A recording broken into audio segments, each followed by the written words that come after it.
பார்க்கல, அவர் இன்னும் எந்த அரசியலும் செய்யல. செந்தில் பாலாஜிக்கு பதவி வேணுமா ஜாமீன் வேணுமான்றது செந்தில் பாலாஜி தான் சொல்லணும். பொன்முடி மாதிரி ஆளுங்க மேல ஏன் நடவடிக்கை எடுக்க மாட்டேன்றாங்க?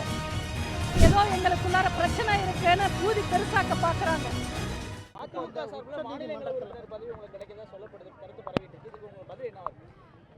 எங்க தலைமை என்ன நம்பி எந்த பொறுப்பு கொடுத்தாலும் சந்தோஷமா ஏத்துக்கிட்டு அந்த பொறுப்புக்கு தகுந்த மாதிரி வேலை பார்ப்பேன் விசுவாசத்தோட.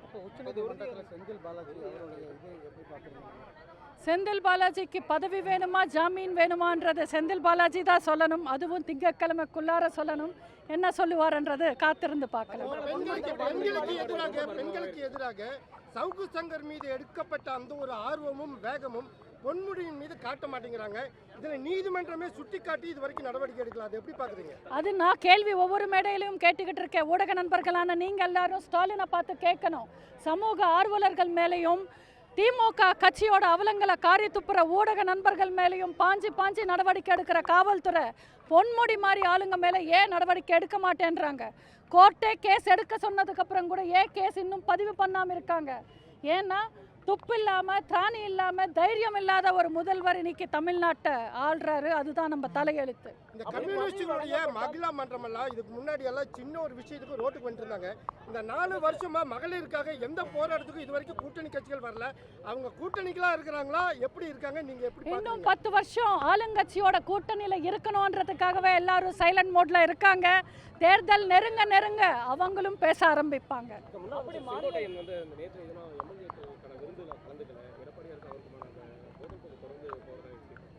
எந்த மோதலும் இல்லைங்க. நாங்கள் எல்லாரும் அண்ணன் தம்பி மாதிரி ஒரே குடும்பம் இந்த மாதிரி தான் வாழ்ந்துக்கிட்டு இருக்கோம். இப்போ கூட மே தினம் கூட்டம் எல்லாம் நாங்கள் அறிவிச்சிருக்கோம். நீங்கள் பார்த்தீங்கன்னா புரோட்டோகால் படி 4வது கூட்டம் செங்கோட்டையன் அண்ணன் தலைமையில் தான் அறிவிச்சிருக்கோம். நாங்கள் எல்லாரும் நல்லா தான் இருக்கோம். திமுகவோட தப்பை மூடி மறைக்கணுன்றதுக்காக ஏதோ எங்களுக்குள்ளார பிரச்சனை இருக்குன்னு பூதி பெருசாக்க பார்க்குறாங்க. அவ்வளோதான். நாங்கள் எல்லாரும் நிம்மதியாக சந்தோஷமாக இருக்கோம். சசிகலா அவர்களும் ஓபிஎஸ் அவர்களும் இல்லாமலே நாங்கள் பலமான எதிர்க்கட்சியாக இனிக்கும் தமிழ்நாட்டு மக்களுக்காக, தமிழ்நாட்டு மக்கள் உரிமைகளுக்காக நாங்கள் போராடிக்கிட்டு தான் இருக்கோம். இதுதான் அதிமுக, இதுதான் ரெட்டை இலை, இதுதான் இயக்கம்ன்றது எல்லாருக்கும் நாங்கள் நிரூபிச்சிட்டோம். ஆனால் தேவையில்லாமல் இன்னும் இந்த கேள்வியை ஏன் எழுப்புறீங்கன்னு எனக்கு புரியல.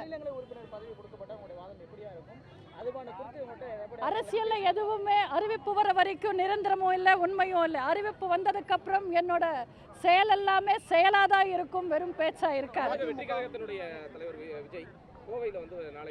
நான் இன்னும் அவர் அரசியல் தலைவரை பார்க்கல, அவர் இன்னும் எந்த அரசியலும் செய்யல. அவர் அரசியல் களத்துக்கு வரட்டும், அரசியல் பேசட்டும், அப்புறம் பதில் சொல்றோம். நாங்க எல்லாரும் சந்தோஷமா தான் இருக்கோம். தொண்டர்களோட முடிவு தான் எப்பவுமே அதிமுக தலைவை எடுக்கும். விஜய் அவர்கள் எதை வேணும்னாலும் டார்கெட் பண்ணலாம். ஆனால் இது சினிமா கிடையாது, இது அரசியல், இது மக்கள் களம். இங்கே நின்று அரசியல் பண்ணுறது ரொம்ப கஷ்டம். இங்கே நேர்மையாக இருக்கணும், உண்மையாக இருக்கணும், பொறுமையாக இருக்கணும். அந்த நேர்மை, உண்மை, பொறுமை விஜய் அவர்களுக்கு இருக்கான்றது நம்ம காத்திருந்ததா பார்க்கணும். நன்றி, வணக்கம். இதுபோன்ற செய்திகளை மேலும் தெரிந்து கொள்ள எங்களது யூடியூப், ஃபேஸ்புக் மற்றும் ட்விட்டர் ஆப்களை சப்ஸ்கிரைப் செய்யவும்.